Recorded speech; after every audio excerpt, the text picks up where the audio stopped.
चलिए मंगलाचरण करते हैं।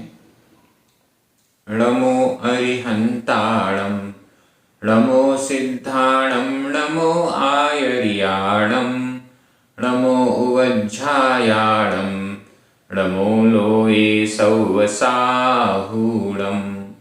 बोलिए श्री खजाराट शांतिनाथ भगवान की जय।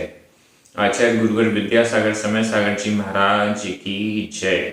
मुनि पुंगव श्री 108 सुधा सागर जी महाराज की जय। आचार्य कुंद कुंद स्वामी की जय। हम सभी बहुत सौभाग्यशाली हैं जो हमें आचार्य कुंद कुंद स्वामी का महान ग्रंथ सूत्र प्राभृत सुत्त पाहुड़ के अध्ययन का अवसर मिल रहा है। अभी तक हम 2 पाहुड़ों का अध्ययन कर चुके हैं। ये तीसरा पाहुड़ है। कई संस्करणों में इसको चौथे नंबर पर भी दिया गया है। ये अभी हम इसे तीसरे नंबर पर ले रहे हैं। तीसरे नंबर पर सूत्र प्राभृत का यहाँ पर हम अध्ययन स्वाध्याय प्रारंभ कर रहे हैं। प्राकृत भाषा की दृष्टि से एक एक शब्द का उच्चारण, एक एक शब्द का अर्थ, उसकी विभक्तियां, संधि विच्छेद, व्याकरण, सब कुछ हम इन गाथाओं की व्याख्या के साथ देखते हैं। तो आज हम सूत्र पाहुड़ ग्रंथ प्रारंभ कर रहे हैं। यहाँ हम सभी मिलकर मंगलाचरण करेंगे और मंगलाचरण की पहली गाथा हमारे सामने आ रही है। हम प्रारंभ करते हैं। अर्हंत अर्हंत भासियत्थम भासियत्थम आधता था भासियत्थम गणहर गणहर देवेहिं देवेहिं गणहर देवेहिं गंथियम गंथियम सम्मम आधमा पुरमा सम्मम सुत्तत्थ मग्गणत्थम आधता पुरता आधता पुरथा सुत्तत्थ मग्गणत्थम आधागा पुरगा मग्गणत्थम सुत्तत्थ मग्गणत्थम सवणा सवणा साहन्ति साहन्ति परमत्थम परमत्थम आधत्ता थ परमत्थम अर्हंत भासियत्थम अर्हंत भासियत्थम गणहर देवेहि गंथियम सम्मम गणहर देवेहि गंथियम सम्मम सुत्तत्थ मग्गणत्थम सुत्तत्थ मग्गणत्थम सवणा साहन्ति परमत्थम सवणा साहन्ति परमत्थम। गाथा बहुत अच्छी है और बेहद सरल भी है। आप सभी कहते होंगे अट्ठ पाहुड़ इतना बड़ा ग्रंथ है, इतना कठिन भी होगा। बड़ा है इसलिए हम कठिन समझ लेते हैं, लेकिन प्राकृत भाषा में है तो सरल ही होगा, ऐसा हमें अनुमान लगाना चाहिए। जब हम इन गाथाओं को देखते हैं तो अपने आप इनका अर्थ हमारी आंखों के सामने झलकने लग जाता है। ये वाली गाथा आपने कई जगह है, कई अलग अलग जगह अलग अलग ग्रंथों के साथ अर्हंत भासियत्थम गणहर देवेहि, ये वाली गाथा या इससे मिलती जुलती गाथा आपने कई बार पढ़ी है। मैं जानता हूं अनेक ग्रंथों में ये गाथा मिक्स रूप से हमें मिलती है। बड़ी सरल गाथा है। हम मंगलाचरण कर रहे हैं। मंगलाचरण क्यों करते हैं सभी को स्पष्ट है। अपने इष्ट को नमस्कार करने के लिए, हमारे जो इष्ट देव हैं, हमारे जो भगवान हैं, उनका स्मरण करने के लिए, मंगल हो, हम जो काम शुरू कर रहे हैं वो निर्विघ्न पूर्ण हो जाए, इसलिए भी मंगलाचरण किया जाता है। जो शिष्य गण पढ़ रहे हैं वो इसका सही अर्थ ग्रहण कर सकें, अपने जीवन में उतार सकें, इसलिए भी मंगलाचरण करते हैं। कोई विघ्न या बाधा न उपस्थित हो, इसलिए भी मंगलाचरण करते हैं। और एक ये शिष्टाचार भी है। शिष्टाचार क्या है? कोई भी काम शुरू करना है तो अपने बड़ों को याद करें। कोई भी काम शुरू करना है तो अपने भगवान को हम नमस्कार कर लें, उनको याद कर लें किसी बहाने से, वह मंगलाचरण कहलाता है। यहाँ पर भले ही गाथा में नमस्कारात्मक शब्द नहीं आया है, लेकिन हमने अपने इष्ट देवता के कार्य को बता दिया। तो इस दृष्टि से यहाँ पर अरिहंत देव का हम गुणगान कर रहे हैं, उसी गुणगान को नमस्कारात्मक मंगलाचरण हम मान सकते हैं। हमने जिनका गुणगान किया है उन्हें नमस्कार किया है, ऐसा हम मान सकते हैं। तो यह मंगलाचरण की गाथा हुई। इस मंगलाचरण की गाथा का अर्थ अभी हम देख रहे हैं। हम हर वीडियो प्रारंभ करने से पहले, स्वाध्याय की हर कक्षा प्रारंभ करने से पहले हम भी मंगलाचरण करते हैं। और पूज्य गुरुदेव मुनि पुंगव श्री सुधा सागर जी महाराज ने स्पष्ट निर्देश दिया है कि कोई भी क्लास चाहे ऑनलाइन ही क्यों ना हो, वीडियो में ही क्यों ना हो, मंगलाचरण जरूर करो। और अंत में जिनवाणी स्तुति, सभी से जिनवाणी स्तुति और 9 बार नमोकार मंत्र, इसका भी वाचन हो। हम वीडियो में भले नहीं कर पाते हैं, आप लोग घर पर बैठकर कर लेते हैं, तो इससे हमारा स्वाध्याय माना जाएगा। कोई भी स्वाध्याय कब माना जाएगा? मंगलाचरण से शुरू करें और फिर अंत में जिनवाणी स्तुति करें, 9 बार नमोकार मंत्र पढ़ें, तो वह हमारा स्वाध्याय कहलाएगा। वैसे तो 9 बार नमोकार मंत्र प्रारंभ होने से पहले भी पढ़ना चाहिए। अगर ये भी कार्य आप शुरू करेंगे तो बहुत अच्छा रहेगा। हम सभी बहुत विनय के साथ, भक्ति के साथ, विशुद्धि के साथ इस ग्रंथ का स्वाध्याय करेंगे, जैसे अन्य ग्रंथों का हमने किया है, तो बहुत अच्छा रहेगा। ये ग्रंथ बहुत छोटा सा है, मात्र 27 गाथाएं, 27 गाथाओं का एक छोटा सा ग्रंथ है, लेकिन इसके अंदर इतनी ही गाथाएं, इतनी अच्छी अच्छी गाथाएं हैं जो बड़ी महत्वपूर्ण भी हैं।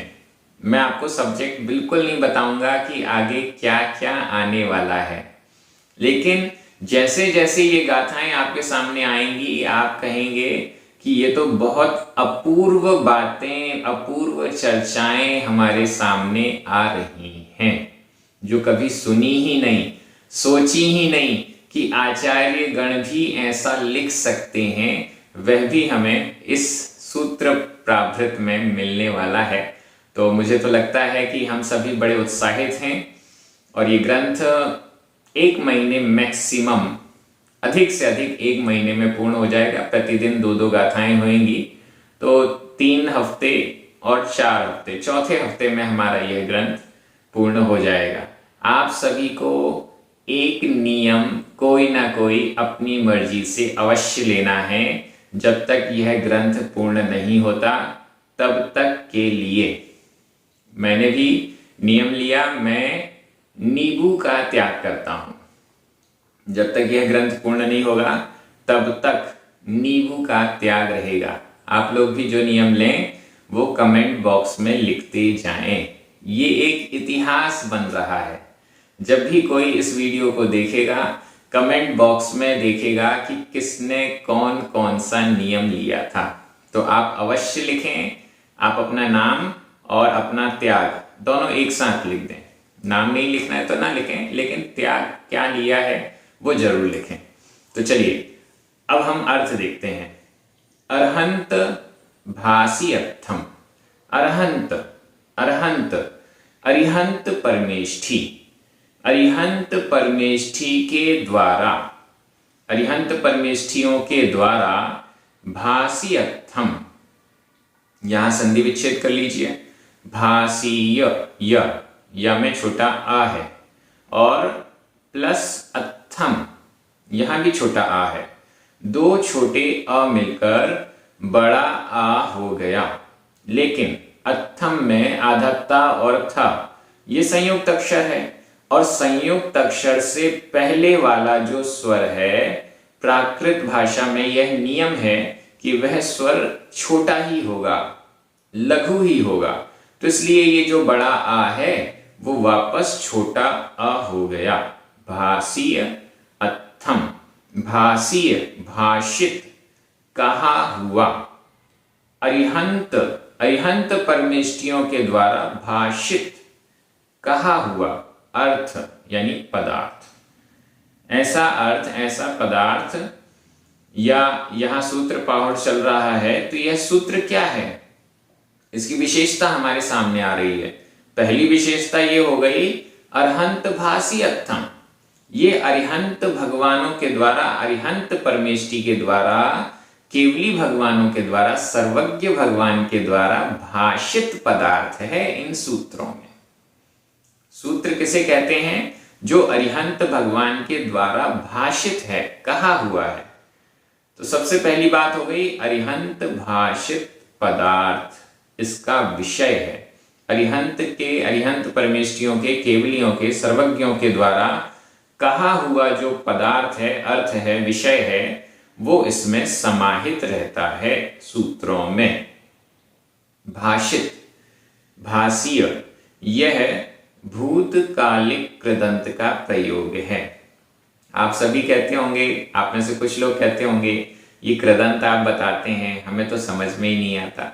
आप चिंता मत कीजिए, सुनते जाइए, और जब आपको ज्यादा जिज्ञासा हो तो इस YouTube चैनल पर आप वह शब्द सर्च कर लीजिए, भूतकालिक कृदंत, उसके वीडियो आपको अवेलेबल हो जाएंगे। क्योंकि ऑनलाइन प्राकृत कोर्स भी इस चैनल पर पूरा अपलोड किया गया है, और बहुत सारे लोग इस चैनल के माध्यम से और अलग रूप से भी इस कोर्स को कर रहे हैं। तो उन्हें बड़ा अच्छा लगता है जब हम ये सारे कृदंत है, कौन सी विभक्ति है, ये सब बोलते हैं, तो सबको बड़ा आनंद आता है। गणहर देवेहि गंथियम सम्मम, सम्मम अच्छी प्रकार से, बहुत अच्छे तरीके से, सम्यक रूप से, अच्छे प्रकार से, गणहर देवेहि गंथियम। गणहर, गणधर, गणधर अरिहंत भगवान के, केवली भगवान के या तीर्थंकर के, तीर्थंकर के जो प्रमुख शिष्य होते हैं, जो वेल एजुकेटेड होते हैं, जो उनकी पूरी, सर्वज्ञ भगवान की पूरी वाणी को कैच करने में, मैक्सिमम कैच करने में समर्थ होते हैं, वो गणधर कहलाते हैं। गणधर देवेहि, देव शब्द यहां पर पूज्य अर्थ के लिए है। गणधर स्वामियों के द्वारा, गणधर देवों के द्वारा, गणधर परमेष्ठी भी हम कह देते हैं कई बार, गणधरों के द्वारा। ये गणधर कैसे होते हैं? ये मुनि होते हैं, साधु होते हैं, मुनि दीक्षा ये लेते हैं जिनेंद्र भगवान के सामने, वहां पर समव शरण में पहुंचते हैं। समव शरण में उन्हें उपदेश के द्वारा, भगवान के दर्शन आदि के द्वारा वैराग्य उत्पन्न होता है, वो उनके शिष्य बन जाते हैं और दीक्षा ले लेते हैं, योग्यतावान होते हैं, उनको पूरी वाणी भगवान की अधिक से अधिक मात्रा में समझ में आती है, तो वे गणधर बन जाते हैं और फिर ग्रंथन करते हैं, ग्रंथियम, ग्रंथित करते हैं। ग्रंथित करते हैं मतलब चैप्टराइज करते हैं। भगवान की जो दिव्य ध्वनि खिल रही है उसको द्वादशांग रूप से चैप्टराइज करते हैं, उसे द्वादशांग, द्वादश यानी 12, 12 अंग के रूप में उसे व्यवस्थित करते हैं। जैसे मुनि महाराज का प्रवचन हो रहा है, अब उस प्रवचन में या उस जो भी वो बोल रहे हैं उसमें कोई चैप्टर तो नहीं है, कोई विभाग तो नहीं है, तो वो विभाग बनाते हैं, पढ़ने योग्य बनाते हैं। अक्सर हमारी बोली हुई वाणी अगर हम एज इट इज, जैसे हम बोल रहे हैं वैसे क्या वैसा लिख दें, लिखने के बाद लिखा हुआ यदि हम पढ़ेंगे तो हमें समझ में नहीं आएगी, क्योंकि वो डिफरेंट हो जाती है और पढ़ने में उसका टेस्ट सही नहीं आता है। यहां पर गणधर स्वामी क्या करते हैं, जो भगवान की दिव्य ध्वनि खिड़ती है उस दिव्य ध्वनि को कैच करते हैं और इसके बाद उसको 12 अंग में डिवाइड कर देते हैं, चैप्टराइज कर देते हैं, व्यवस्थित कर देते हैं, जिससे कि इन अंगों को पढ़ा जा सके, समझा जा सके। तो ये काम गणधर करते हैं। गणहर देवे ही, गणधर देवों के द्वारा, गणधर स्वामी के द्वारा। ये गणधर कोई देव गति के देव नहीं है, पूज्य अर्थ में देव शब्द जुड़ा है। गणधर स्वामी के द्वारा, बहुवचन में है, गणधरों के द्वारा सम्मम, अच्छी प्रकार से। चैप्टराइज करना, संपादित करना कोई हंसी खेल नहीं है। अच्छी प्रकार से, सम्यक रूप से, इस प्रकार से वो इन 12 अंग को व्यवस्थित करते हैं जिससे सामान्य व्यक्ति भी इनको पढ़ और समझ सके। सम्मम, अच्छी प्रकार से, ग्रंथियम, ग्रंथित करते हैं, गूंथते हैं, व्यवस्थित करते हैं, उनको अलग अलग विभाग रूप से अलग अलग चैप्टराइज कर देते हैं, ऐसा हम कह सकते हैं। ग्रंथ रूप से, ग्रंथ रूप बना देते हैं, ग्रंथित कर देते हैं। यहां ग्रंथियम, यह भी भूतकालिक कृदंत का ही प्रयोग है। भूतकालिक कृदंत गूथा हुआ, भाषीय, कहा हुआ, जो हमें भूतकाल का अर्थ देता है वह भूतकालिक कृदंत कहलाता है। इस भूतकालिक कृदंत के स्थान पर भूतकाल का प्रयोग भी किया जा सकता है, लेकिन प्राकृत में भूतकाल का प्रयोग बहुत कम होता है और भूतकालिक कृदंत का प्रयोग बहुत ज्यादा होता है, ऐसा हम समझ सकते हैं। तो ऊपर वाली लाइन हमें क्लियर हो गई। अरिहंत भगवान के द्वारा भाषित पदार्थ है जिसमें, और जो गणधर देवों के द्वारा, गणधरों के द्वारा अच्छी प्रकार से गूथा हुआ है, ऐसा। सुतथमगणत्थम, ऐसे सूत्रार्थ की मार्गणा के लिए। सुतथमगणत्थम, संधि विच्छेद देख लीजिए। सुत, छोटा आ, ता में छोटा आ, अथ, यहां भी छोटा आ, दो छोटे आ मिलकर बड़ा आ हुआ, लेकिन ता और था ये संयुक्त अक्षर है। संयुक्त अक्षर से पहले जो दीर्घ स्वर है वो भी लघु हो जाएगा, ह्रस्व हो जाएगा, वापस छोटा हो गया। सुतथ, सूत्रार्थ, सूत्र अर्थ, सूत्रार्थ। मंगणत्थम, यहां भी संधि विच्छेद कर लीजिए। मंगणत्थम में भी यही हुआ है, ण में छोटा आ, अत्थम में छोटा आ, दो छोटे आ मिलकर बड़ा आ हुआ। आधा ता और था ये संयुक्त अक्षर है, संयुक्त अक्षर से पूर्व जो दीर्घ स्वर होता है वो वापस ह्रस्व हो जाता है, छोटा हो जाता है। इस गाथा में जो 3 संधियां आई हैं और आगे परमत्थम भी आ रही है, वो भी यही समझ लीजिए, परम प्लस अत्थम। चारों संधियां एक सी हैं। अत्थम का आ आगे जुड़ा है और फिर वह लघु हो गया है, छोटा हो गया है। ये प्राकृत के विशेष नियम हैं। संस्कृत में ऐसा नहीं होता है, लेकिन प्राकृत में ऐसा होता है। सुतथम, सुतथमगणत्थम, जो ऊपर 2 विशेषताएं बताई हैं, उन विशेषताओं से सहित जो सूत्र होते हैं उनके अर्थ की मार्गणा के लिए, खोज के लिए, सूत्रों के अर्थ यानी पदार्थ यानी विषय, प्रकरण, सूत्रों के प्रकरणों की अर्थ, अर्थ का मतलब भी अर्थ ही होता है, अर्थ के बहुत सारे अर्थ होते हैं। यहां अर्थ 2 बार अर्थ शब्द आया, सुतथ मगणत्थ। मग्गण के साथ जो अर्थ लिखा है वो तो के लिए जो प्रयोजन होता है, जैसे विद्यार्थी, विद्या का अर्थ है जिसको, अर्थ यानी प्रयोजन, विद्या ही जिसका प्रयोजन है। तो यहां मग्गणत्थम ये प्रयोजन वाला हो गया, मार्गणा यानी खोजना ही जिसका प्रयोजन है, और सुतथ ये अर्थ, अर्थ का मतलब हो गया उसकी मीनिंग, सूत्रों के अर्थ की मार्गणा करने के लिए। अरिहंत भगवान के द्वारा कहे हुए, गणधरों के द्वारा अच्छी प्रकार से गूथे हुए सूत्रों के अर्थ की मार्गणा करने के लिए क्या होता है? सवणा साहंति परमत्थम। परमत्थम परमार्थ, परमत्थम परमार्थ, परम प्लस अर्थ परमार्थ, ये परमार्थ है, परम अर्थ है, परम पदार्थ है, परमार्थ है। परमार्थ की दो विशेषताएं हमको मिली हैं। अरिहंत भगवान के द्वारा भाषित पदार्थ है ये परमार्थ, और दूसरा गणधर देवों के द्वारा अच्छी प्रकार से गूंथा गया है, यह परमार्थ है। इसे ही हम जिनवाणी कहते हैं, इसे ही सूत्र कहा गया है। ये सूत्र जिनवाणी ये परम अर्थ है, परमार्थ है। परमत्थम, ऐसे परमार्थ को, परम अर्थ को सूत्रों के अर्थ की मार्गणा के लिए सवणा साहंती, साहंती साधते हैं, साधना करते हैं। साहंती साधना करते हैं। किसकी साधना करते हैं? परमत्थम, परमार्थ को साधते हैं, परमार्थ की साधना करते हैं, परम पदार्थ की साधना करते हैं, जिनवाणी की साधना करते हैं, जिन सूत्र की साधना करते हैं, अरिहंत भगवान के द्वारा भाषित पदार्थ की साधना करते हैं, गणधर देवों के द्वारा गूथे गए पदार्थ की साधना करते हैं।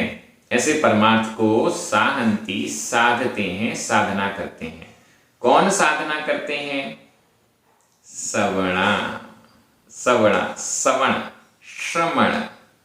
आचार्य कुंद कुंद स्वामी जो भी कह रहे हैं, जो भी लिख रहे हैं, प्रमुखता से श्रमणों के लिए कह रहे हैं, लिख रहे हैं। श्रमण उत्कृष्ट हैं, उनका उपदेश, आचार्य कुंद कुंद स्वामी का उपदेश भी उत्कृष्ट लोगों के लिए अधिक है। ये तो हम लोग हैं जो जघन्य होते हुए भी आचार्य कुंद कुंद स्वामी के पीछे पड़ गए और उनकी बातें सुनने लग गए। उनका मुख्य उपदेश तो श्रमणों के लिए है, इसलिए यहां पर उन्होंने श्रवण, समणा, श्रमण यह शब्द दे दिया। श्रमण साधना करते हैं, परमार्थ की साधना सवणा, श्रमण, श्रमण गण करते हैं। मुनि महाराज, आचार्य, उपाध्याय, साधु परमेष्ठी करते हैं। हम सभी जैसी साधना श्रमण करते हैं वैसी साधना तो हम नहीं करते, हम अध्ययन कर लेते हैं। साधना करना, ग्रंथ की साधना करना और ग्रंथ का अध्ययन करना बहुत अंतर है। हम सभी ग्रंथ का अध्ययन कर रहे हैं, भले एक एक शब्द को समझ रहे हैं, भले व्याख्या पूरी गाथा की हम समझ रहे हैं, हम टीका भी पढ़ लेंगे, हम एक एक शब्द को रट लेंगे, याद भी कर लेंगे, तो भी यह हमारा पढ़ना, अध्ययन करना, स्वाध्याय करना कहलाएगा। लेकिन मुनि महाराज इन सूत्रों की, इन जिनवाणी के एक एक शब्द की साधना करते हैं, उसे अनुभव में लाते हैं, उसे आत्मसात करते हैं, उसे अपनी आत्मा की पर्याय बनाते हैं। यह साधना कहलाती है। हम सभी भी ऐसी भावना भाएं कि ये गाथाएं आज हम समझ रहे हैं, कल हम ऐसी साधना करें कि ये हमारे हृदय में, हमारी आत्मा में ही अंकित हो जाए। ऐसी भावना, उत्कृष्ट भावना हमारी होनी चाहिए। गाथा का अर्थ एकदम क्लियर है। व्याकरण की दृष्टि से यदि हम देखें, अर्हंत भाष्यर्थम गंथियम सम्मम परमत्थम सुतत्थमगणत्थम, इन सभी में द्वितीय विभक्ति का एक वचन है। सुतत्थमगणत्थम, यहां पर अत्थम को हम अव्यय भी मान सकते हैं, लेकिन यह समास हो गया है, इसलिए इसमें विभक्ति लगाना जरूरी है, तो द्वितीय विभक्ति का एक वचन हो गया। भासीय, गंथियम, इन दोनों में, ये दोनों भूतकालिक कृदंत के प्रयोग हैं। सवणा प्रथमा विभक्ति का बहुवचन है। साहंती, यह वर्तमान काल अन्य पुरुष बहुवचन का क्रिया रूप है।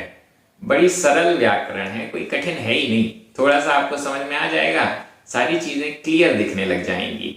मैं एक बार हिंदी अर्थ कर रहा हूं। आपकी नजर प्राकृत शब्दों पर जानी चाहिए। अरिहंत परमेष्ठियों के द्वारा कहा हुआ पदार्थ है जिसमें गणधर स्वामियों के द्वारा, पूज्य गणधरों के द्वारा, देव शब्द का अर्थ हम पूज्य लगाएं और पूज्य को पहले कर दें, पूज्य गणधरों के द्वारा जो अच्छी प्रकार से गूंथा गया है, व्यवस्थित किया हुआ, ऐसे परमार्थ को सूत्रार्थ की मार्गणा के लिए श्रवण साधते हैं, साधना करते हैं। बहुत अच्छे से हमें यह अर्थ समझ में आ गया है। ये गाथा मंगलाचरण है। निश्चित रूप से धीरे धीरे जब हम प्रतिदिन मंगलाचरण करेंगे तो ये गाथा आपको याद भी हो जाएगी। आज आपको कमेंट बॉक्स में ये जरूर लिखना है कि कौन सा नियम आपने लिया है। कमेंट बॉक्स में जरूर लिखें, क्योंकि आपकी कमेंट्स फिर मुझे तो मिलती ही हैं, पूरी दुनिया भी आपकी वो कमेंट देखती है और फिर गदगद हो जाती है कि कितना आनंद हम स्वाध्याय में ले रहे हैं। बहुत जल्दी ये ग्रंथ पूरा होगा।